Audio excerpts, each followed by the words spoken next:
800 روپے کی دے رہی ہے 800 کی، جبکہ سندھ میں یہی نمبر پلیٹ وہی کمپنی نمبر پلیٹ بنا کے دے رہی ہے جو کہ پنجاب میں بنا کے دے رہی ہے، اور پنجاب میں وہ 800 کی دے رہی ہے بنا کر، اور سندھ میں عوام سے 1800 روپے لیے جا رہے ہیں۔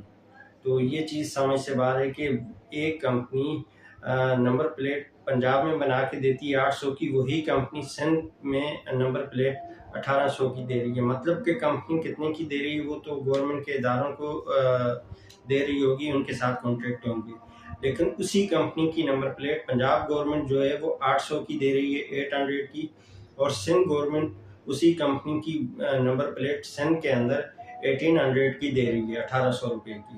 تو یہ چیز سمجھ سے باہر ہے، اور اس پہ عوام کافی احتجاج کر رہی ہے۔ ویسے بھی اجرک کی نمبر پلیٹ کے حوالے سے خاص طور پہ کراچی کے اندر کافی پروٹیسٹ کیا جا رہا ہے۔ مختلف جو لوکل پولیٹیکل پارٹیز ہیں وہ بول رہی ہیں کہ اجرک کی جگہ ہم پاکستان کا جھنڈا لگا دیں گے، ہمارا کلچر اجرک نہیں ہے، جو خاص طور پہ اردو اسپیکنگ عوام ہے۔ تو ان کا یہ کہنا ہے کہ اجرک جو ہے وہ ہمارا کلچر نہیں ہے، تو ہم اجرک والی نمبر پلیٹ کیوں لگائیں۔